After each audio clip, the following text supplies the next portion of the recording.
Interested in taking a deep dive each week into a compliance or compliance-related topic? Then Compliance Into the Weeds is the podcast for you. Join Matt Kelly, the coolest guy in compliance, and Tom Fox, the voice of compliance, as they go into the weeds to flesh out a story which you can use to better inform your compliance program. Both you and your compliance program will be the better for listening to this podcast. Compliance Into the Weeds is a production of the Compliance Podcast Network. This episode, Matt Kelly and I look at the Capital One FinCEN Enforcement Action and draw lessons for the anti-bribery, anti-corruption compliance practitioner therefrom. It's a fascinating exploration of a case literally drawn from the news. With Matt Kelly, the coolest guy in compliance, for yet another live stream of Compliance Into the Weeds, the podcast where we take a deep dive, literally going into the compliance weeds. We are recording this on MLK Day. So first of all, welcome, Matt. Hello, Tom. Good to be here. So Matt, you had a post today, or that went up, I guess, yesterday, about Capital one of the more interesting enforcement actions we've seen recently. You want to set the stage for it? Yeah, so this was announced by FinCEN late Friday afternoon at the dead of the news cycle, where Capital One agreed to a $390 million penalty for various anti-money laundering compliance failures that had happened in, get this, for how long the long arm of the law can be. This happened with a check cashing division that Capital One had run from 2008 to 2014. And then they sold the business and got out of the check cashing business 7 years ago. And here we are 7 years later, just now, agreeing to a $390 million penalty. It's actually only going to be $290 million because Capital One did receive a $100 million credit for paying a fine in 2015 of $100 million to the Office of the Comptroller of the Currency for essentially the same sort of poor AML compliance operations. And this all stemmed from some check cashing joints, storefront operations that you might see around town, about 100 to 120 or so, that Capital One did not run these check cashing stores, but supported back-end office functions for those check cashing stores all around the New York and New Jersey area. We can get into all the details, but suffice to say their AML compliance was not good, and it led to thousands and thousands of suspicious activity reports never being filed, lots of willful ignorance of very sketchy customers, including at least one customer who was known to Compliance One executives as being affiliated with the New York mob, and still they had not filed any FinCEN and various other agencies then. So there's a whole lot of not good stuff that happened a long time ago. And $390 million later, here we are. So there's two, I don't want to say anomalous points that I would like to add now. First of all, these check cashing fronts were obtained by acquisition. Yes. These were not grown organically. And the even more anomalous, if there truly is an anomalous part to this case, in addition to the length of time between the incidents in question and the enforcement action, was Cap One sold these. And I think they sold them in 2013. They got out of the business by 2014, yes. So the period in question is 2008, when the check cashing group had been established. And then by 2014, they realized they needed to put this idea out of its misery. And they got out of it by then. But yeah, 7 years later, we're still here. We're dealing with this. So the couple of other interesting things that I'd like you to maybe take a little bit deeper dive into, Matt, was number one, this was not a case of no compliance. There seemed to be, if not robust compliance, certainly a strong compliance presence at Capital One, but the regulators said the compliance was not effective. So I was wondering if you could detail a little bit about the compliance program Cap One had in place and why at the end of the day, FinCEN thought that it was really not an effective compliance program. Yeah, we should consider some of the history here. So in the mid-2000s, Capital One was on an expansion spree into the Northeast, and it scooped up several banks, including North Fork Bank and Hibernia Bank, which both operated in the New York City metro area.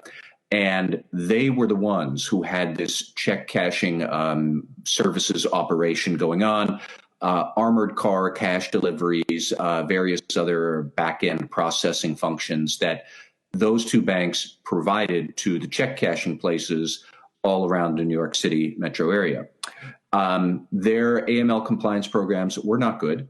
That was known. Regulators had flagged AML compliance difficulties at both banks, and then Capital One bought both banks anyways. And that was 06, 07.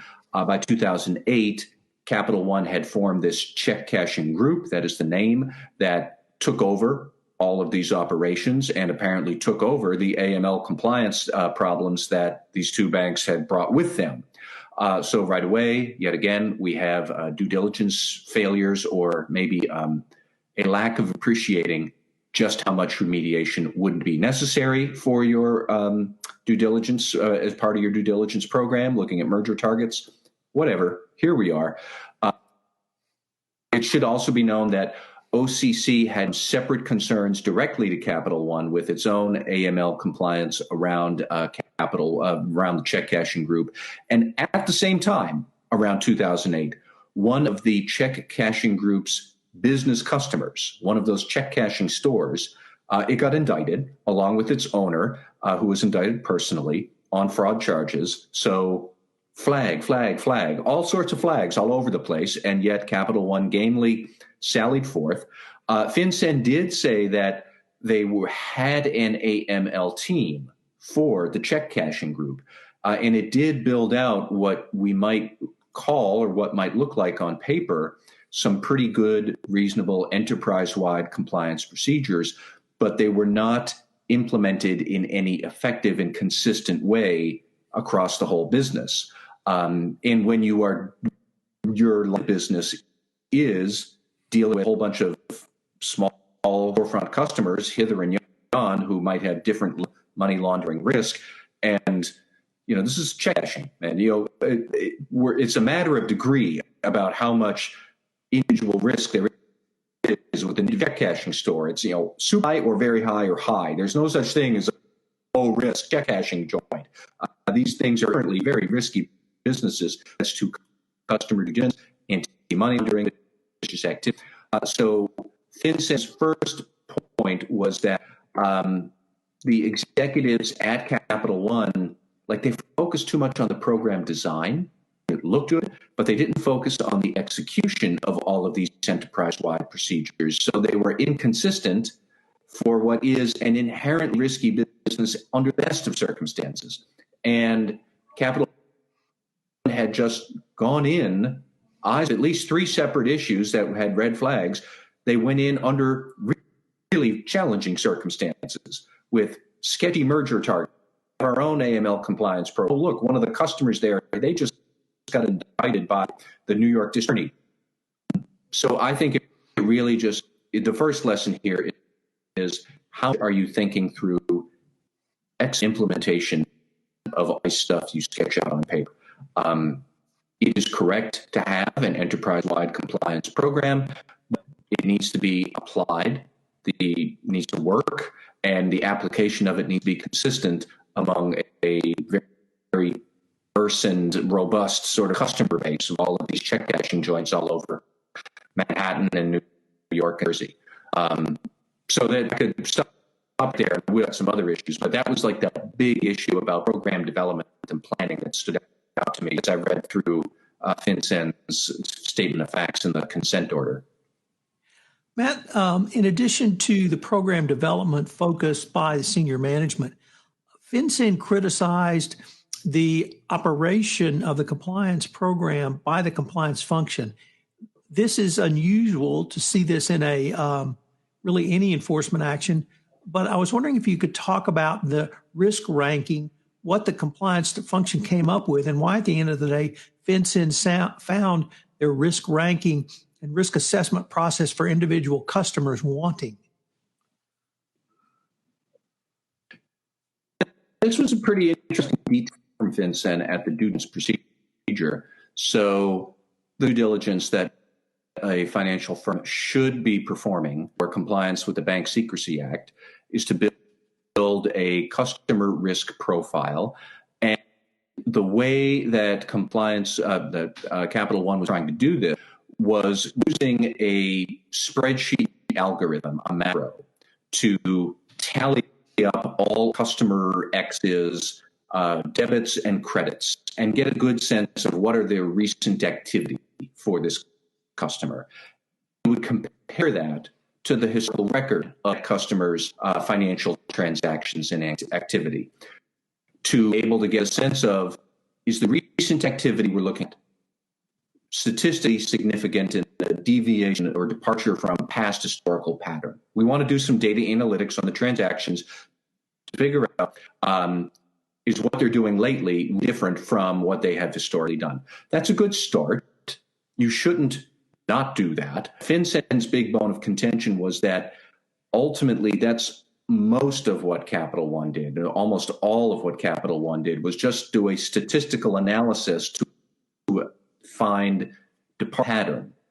And then they just asked, well, could that be explained by the line of business the customer is in? Is there some reasonable explanation for the deviation? If there is, okay, that's fine. We're going to close this customer due diligence review.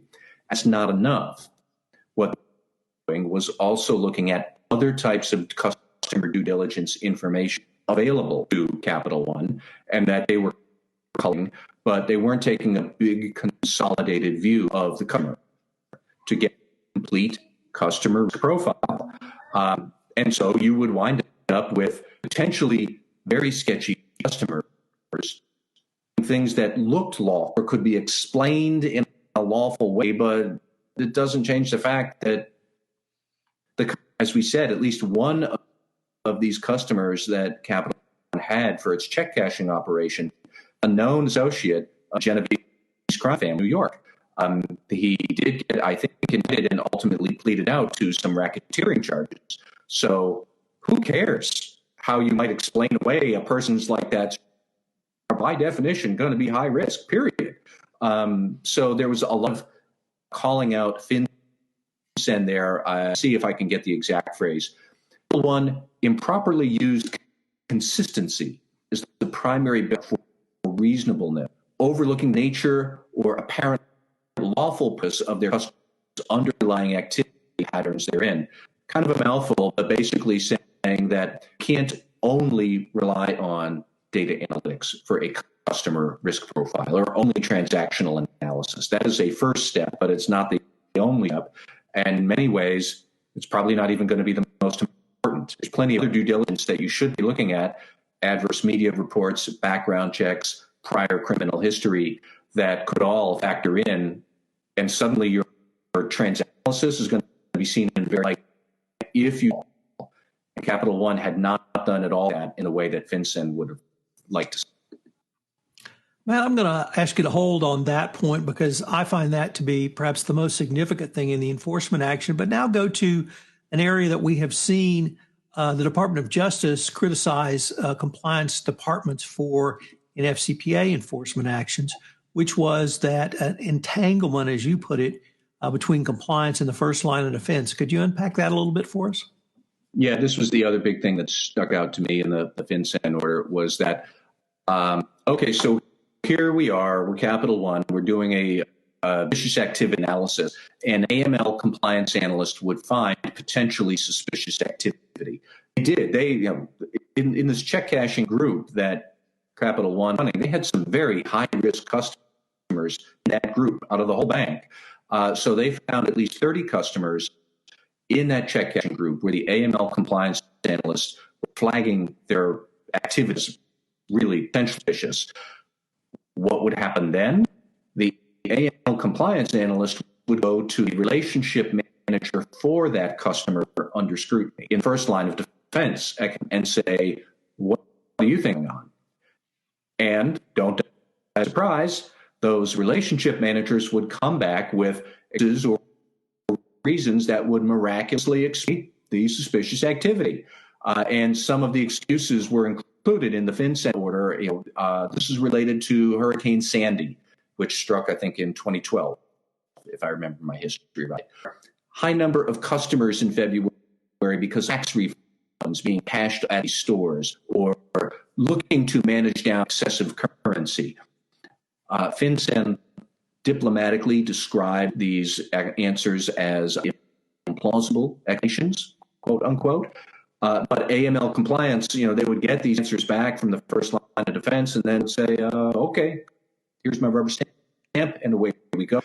There was not enough autonomy or empowerment or skepticism from the AML compliance analysts to go back to those first line defense people say, we're going to buy it, give us a better answer, or the compliance analyst would not have discretion to say, I'm going to go and pursue this anyways because it seems like you're giving money.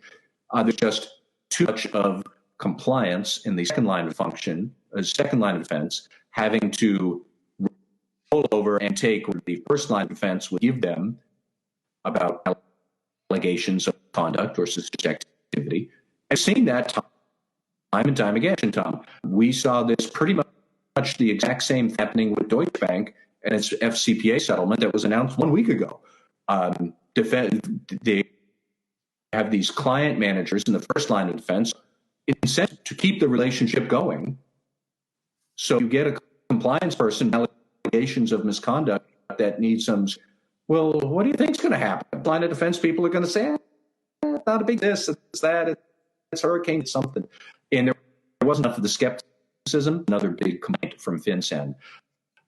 Because of that, because this suspicious activity was not fully investigated, suspicious reports were not filed, and that won for thousands of SARs that have been filed, not filed, and millions of dollars that flowed through these stores of suspicious origin. They should not have, and yet they did, because we have entanglements, first line of defense. Matt, I'd like to go back to your second point, and I'd like to reread the quote that you gave, which was, in other words, FinCEN said, Capital One improperly used consistency as the primary benchmark for reasonableness, overlooking the nature or apparent lawful purpose of the customer's underlying activity and the patterns therein.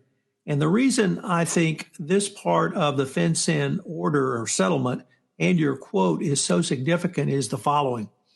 In the FCPA world, we have never seen a company or a compliance officer criticized for making the wrong decision, or in legal parlance, negligence.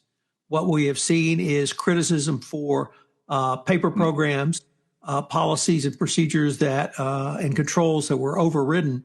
But here we seem to be moving closer to a negligence standard that, yes, you did have a risk management system, a risk management profile, but we find your risk management profile ineffective and your use of it not reasonable or indeed unreasonable. And that's the thing that really struck me about this enforcement action was that we're moving, or it seems to be we're moving towards evaluating the effectiveness of compliance programs, which we really have not seen in the FCPA world. And that would be a sea change if the government's going to start evaluating effectiveness as opposed to simply if there's a violation.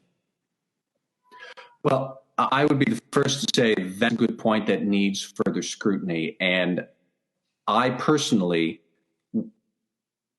do not have enough experience to pre-ML due diligence and compliance sorted out, and is how different from what we see in FCPA enforcement. Off the top of my head, I would say poor due diligence and customer oversight in money laundering can lead to many more mistakes and much more severe mistakes more quickly. Poor due diligence over anti-corruption, where, if you're going to run a big bribery scam, that takes a significant amount of time. But if you want to just do a quick, some sort of money laundering tax avoidance scheme, you can set that up and swindle some thousands of transactions through pretty quickly, especially if it's a retail operation dealing with such a large volume of transactions. But I do take your point that it would be very interesting to see that. Really, FinCEN seemed to me to be getting at where was the skepticism and where was the ability to look at a whole customer rather than just rely too much on data analytics. And like I said, nobody's ever going to say data analytics is unimportant. In fact, data analytics was one of the big themes of the Justice Department's guidance just last year about effective compliance programs. And that guidance applies across the board, including to AML and Bank Secrecy Act issues. But it can't be the only one. And it can't be the only one, especially dealing with known customers and known high-risk. Check cashing is a high-risk business, and you deal plenty of sketchy customers in that line of work. Everybody knows it. So Capital One is no excuse to say, well, we didn't not know it. How could we have known? Well, when you set this group up, one of your big customers got indicted the same year, and you still went at this years later on. It was just an inability to get the job done and build the compliance program up to where it should have. And the funny part is, after Capital One closed down the check cashing group, after it got out of the business from 2014 onward, it actually gives Capital One a lot of praise for all the work that they have after that to build up their compliance program. They tripled their budget for the AML compliance team. They tripled the AML compliance staff. It's just they did all of that after they realized this check cashing thing is not a winning horse for us. Get out of the race. So all of that happened after they got out of there. But then they did make all the improvements that seemed to press FinCEN. They just did it way later than they should have. Let me pick up on your use of the word skepticism. Our colleague Jonathan Marks talks about that term quite often in the context of internal audit. I've not heard that term applied to compliance officers specifically. I talk about trust but verify. You talk about having a questioning attitude or a questioning mind, and maybe that's skepticism. But by you using that term, which I generally associate with auditors, it seems like FinCEN is moving the bar for compliance officers, in your example of Deutsche Bank, and I would point to Goldman Sachs, to have more skepticism and to test perhaps more when they receive an answer or pushback from the front line or the business units involved. I mean, that's a good point. And I thought about Jonathan Marks and skepticism too. I don't know if this is a new trend for FinCEN. I have plenty of AML compliance acquaintances of mine who are saying this was really bad and Capital One should have known better. There is no mention of internal audit in this FinCEN settlement, so I do not know if were there internal audit of the AML compliance program. Did they raise any red flags? Did they raise red flags about prior red flags and action items never got any action? I have no idea what did or didn't happen with Capital One on that front. But we do, I think that as business transactions, as their cycle time accelerates, by definition, you're going to need to be better at preventive controls and preventive maneuvers. And skepticism is going to be part of that. Skepticism is going to have to be like, no, there's no way this is legit. We're not going to get into this can of worms. We're not going to. That's going to become much more important rather than detective controls after the fact to clean up an enormous can of worms that opened almost immediately because business so quickly these days. So I wonder about that. I wonder about how this will unfold during the Biden administration. We're getting more and more insights into who specifically is going to run a lot of the regulatory agencies for Joe Biden. And these are not slouches on enforcement. So there's going to be more enforcement. How many of them will, in their enforcement messages, kind of pick up on the skepticism idea, the come on, how did you not know this sort of attitude? You have no idea how that might be the next 4 years, but I think they'll find out. Matt, this has been a fascinating explanation, or rather exploration. And perhaps one thing we could end on is whatever the reasons, this was a pretty hefty fine, $390 million with $100 million credit, but that's still a fair amount of change for a bank to have to pay.